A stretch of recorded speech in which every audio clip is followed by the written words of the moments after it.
Blue Room friends, it's me, Miss Mckenzee. I have a very special book I want to share with you all today. The title of this book is We Are the Gardeners. Do you know what it means to be a gardener? I heard that some of you are gardeners. A gardener is someone who takes care of plants and helps them to grow. So this book is going to talk about how to be a gardener. This book was written by Joanna Gaines and her children. They are the authors of this story. And the pictures were drawn by Juliana Swaney. She is the illustrator. The pictures in this book are really pretty, so we're going to look at them together as we read the story.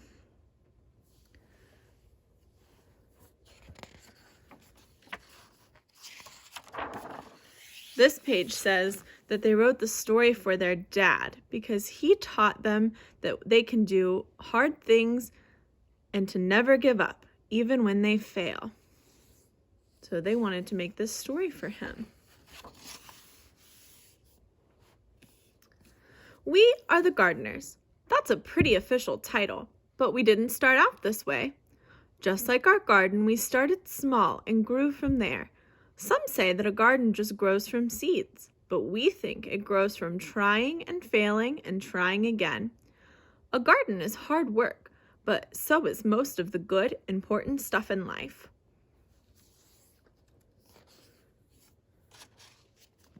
Our family's garden story began with one small potted fern. There it is. Dad stumbled upon it at the hardware store when he ran in for some supplies. He said it was just too cute to leave behind, and he thought it would make Mom smile. And it did. Look, at the hardware store, there's some soil, some shovels, and some other gardening tools like shears. And there's baskets, other plants, and then tools for building and fixing like hammers and nails and drills. They don't need those for their garden though. Let's find out what they do need for their garden. We chose a sunny windowsill for that pretty little fern. It seemed like a good spot for him to grow. That was back when we were little kids, but we still remember visiting the plant each day to give him a drink. And sometimes we'd even whisper to him a bit. Look, so they're all lined up with their water to give to the plant. And it's got lots and lots of sun because remember, plants need water and sunlight to grow. Let's see what happens. Oh, and they said that they're whispering to their plant. I wonder if that will help their plant grow. Talking to it. And then, plot twist! Oh no! What happened to their plant? Does it look healthy and big and strong? Out of nowhere, our fern died. Death by overhydration. That's just a fancy way of saying we gave him way too much water because remember, each of them were watering him every day. That's a lot of drinks for a little plant. By mistake, we loved that plant to death. Some people tell themselves they are no good at something after one small failure, but no chance we were going to give up that easily. Oh, they decided that they were going to try again to take care of another plant. So we checked out some books from the library, and we found out that ferns can be tricky and prefer to live in a shady spot. Apparently, a plant's leaves can communicate to us what they're needing. We also learned that most plants have good manners and like to sip, take little drinks, not gulp, take big drinks. Lesson learned! They did lots of research and studying and reading to learn how to be good gardeners. Dad got us a fresh fern, and with it came fresh hope. This time we set the pot on our piano way on the other side of the room where the sun wouldn't give him so much attention. We made a watering schedule and took turns saying a lot of nice things to our little sprout of a plant. So they learned that it didn't want too much sun, and they took turns watering it, and they all said nice things to the plant. And fern number 2 lived and thrived and grew. And finally, Mom got him a little potted friend, and then another, and then 1 or 2 more. We noticed that talking to our plants actually helped them grow bigger and stronger. So we added some songs and jokes into the mix. Unlike when we overwatered, 0 plants died from us talking too much. Pretty soon, plants were taking over the house, and Dad said it was time to graduate to an outdoor garden. So they got really good at taking care of their inside potted plants. Mom was as excited about the new outdoor garden as we were, and she started talking about it with a dreamy look in her eyes. That's when Dad called a family meeting so we could come up with a real plan. Look, there's the mom, and she's thinking about flowers and carrots and peas and tomatoes and radishes and strawberries and peppers, all the things she wants to grow in their garden. What sorts of things do you grow in your garden at your house? Or if you don't have a garden yet, what would you like to grow in a garden? We all gathered around the kitchen table and got to work, dreaming, planning, and drawing things out. They're using crayons and pencils and paper, and they have some seeds in seed packets, and they drew pictures of where they wanted to plant all the different fruits and vegetables and flowers. Looks like they made some lists and they drew pictures. We knew we needed a sunny spot, a place where the plants could sunbathe for at least 6 hours a day. We'd be red as radishes if we did that, but plants just love it. And more than that, they need it. In the garden, there's no life without light. So they planned to plant their garden somewhere where it would get lots of sun and where they could get water for it. And here it says this is their shed, and the shed is where they'll keep all their tools, like their rakes and their watering cans and their shovels. And this says this is the chicken house. Look, they have chickens too, so they have animals. And their notes say they need full sun, good soil, and water. Dad always says that the foundation is the most important thing when it comes to building a house. A house can't be strong if it's built on something weak, and the same holds true in the garden. So to make the foundation of our garden strong, we filled it with something called soil. Good soil, which includes a bunch of tiny living things called organisms, can grow things in it. That's pretty amazing when you stop and think about it. A whole hidden world of life is happening beneath our feet. Just because you can't see the good things with your eyes doesn't mean they're not there. And another cool thing about soil is that it feeds and strengthens the seeds we sow. And then, like a miracle, plants and flowers burst out of the ground.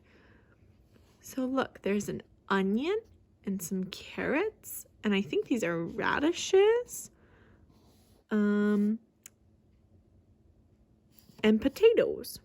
Look, there's an earthworm and some bugs. I wonder what those do to the garden. Maybe we'll find out. We also knew we needed our garden to get plenty of water.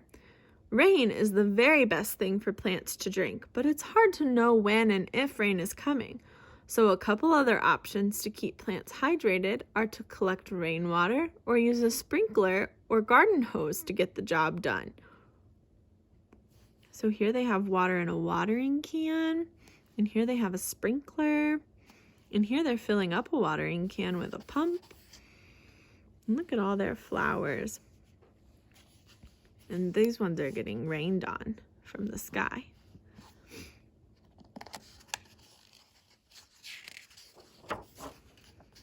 Once we had a location with plenty of sun, good soil, and a watering plan, we got right to work. First things first, seeds. The most fun part of planting out our garden was deciding what to plant. We started with foods we like to eat, like strawberries and tomatoes, and then we chose some pretty flowers to keep them company. The thing about seeds is that they're everyday miracles. Everything a plant will grow up to be is already hidden inside the seed. So remember, when you take a seed, like one of these, and plant it in the soil and give it lots of sun and lots of water, but not too much sun or water. Every plant is going to need a different amount of sun and water. It will sprout and grow into either a fruit or vegetable or a flower. We chose flowers like zinnias, sunflowers, and cosmos so that pollinators would visit our garden. Butterflies, hummingbirds, and bees. Can you see that little tiny bee there? And these ones over here? Spread pollen around from flower to flower, encouraging even more things to bloom. We like knowing that little helpers are out there in nature working with us to help this garden grow. If you have a garden at your home, you should stop and look for some of these helpers.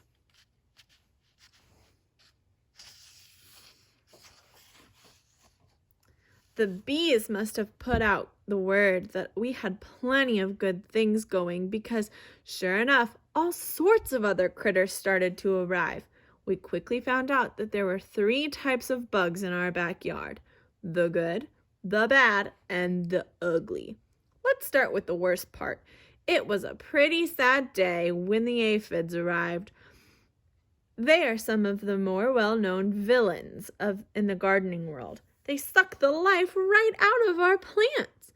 But then the ladybugs showed up to eat those pesky aphids for lunch. Ladybugs are for sure part of the hero camp, bravely protecting our plant friends from harm. Look, do you see this little boy has a magnifying glass to see these bugs? They must be very, very small. And there's a ladybug coming. This ladybug is wearing a superhero cape because they think he's a hero. And he's going to come in and eat these tiny bugs that are eating their plants. And we've got to tell you about earthworms. They're like the secret agents of the garden. Earthworms eat all of the dead things, like old roots and leaves, and turn them into new life for the soil. Every time we found one, we would all high-five and celebrate. They aren't pretty, but who cares? They're awesome, and we love seeing them hard at work. So those help the garden grow. We realized pretty quickly that we needed to keep the weeds out. They are the true bullies of the garden. Weeds try to steal water, sunlight, and nutrients from our fruits and veggies, and it's our job to make sure those little rascals don't take over. So they go and they pull them out of the ground. If we ignore the garden for too long, the weeds run wild and hurt our beloved plants. It's so much easier to do just a little bit every day. They're wearing some gloves because this weed is spiky and they don't want to hurt their hands. And it must be very hard to pull out because it's taking 2 of them pulling very hard.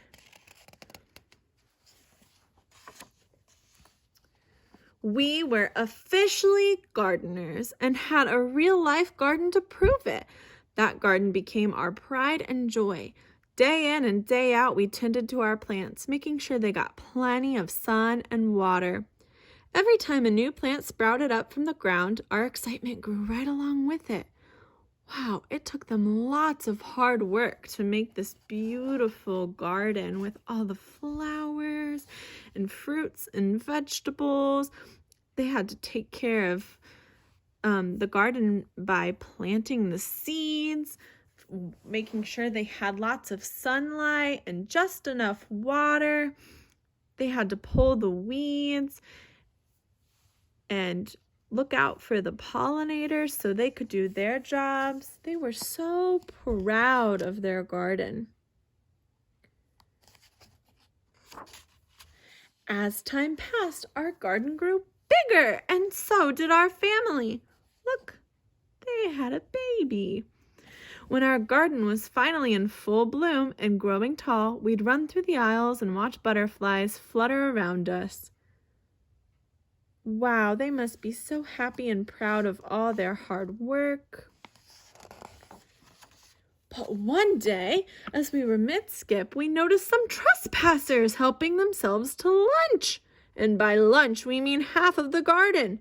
Animals may look cute and innocent, but some have a sneaky side. They can wipe out a garden in no time flat. The chickens ate the vegetables. The goats ate Mom's roses, and the bunnies weren't picky at all. They ate anything in sight. Saying goodbye to that many happy plants was even harder than throwing away our very first dead fern. We debated if we should just give up.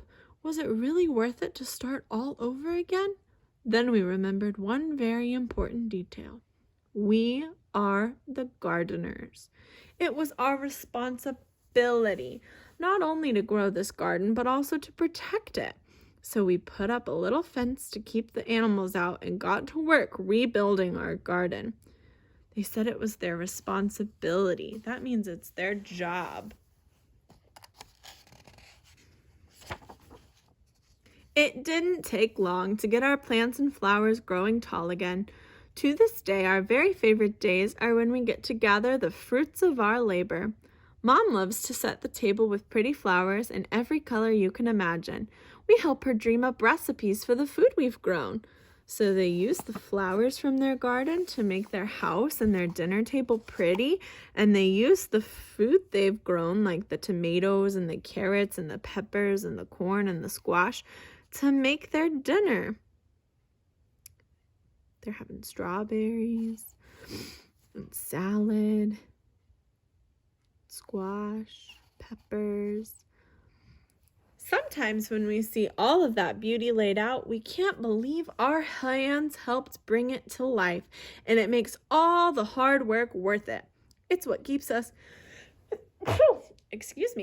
coming back day after day, season after season. We still keep a little fern on the piano to remind us of our small beginnings. Every time we water it, we're reminded not to give up when things don't work out the first time. Because the thing is, whether one potted fern dies or half the garden is wiped out by little critters, every failure or setback teaches us something. Dad says that every hard thing we choose to do makes us braver for the next time.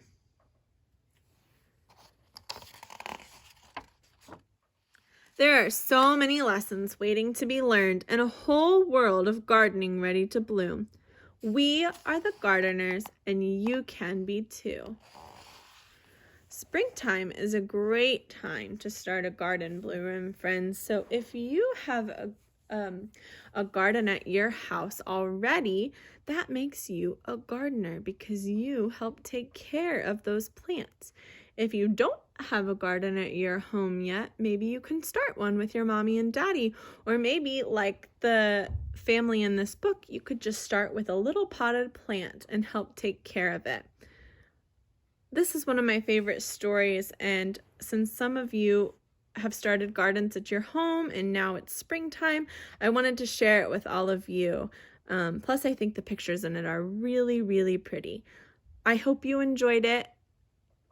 And please feel free to let me know if you have a garden at your house and how you take care of it. All right, bye, Blue Room friends. I love you.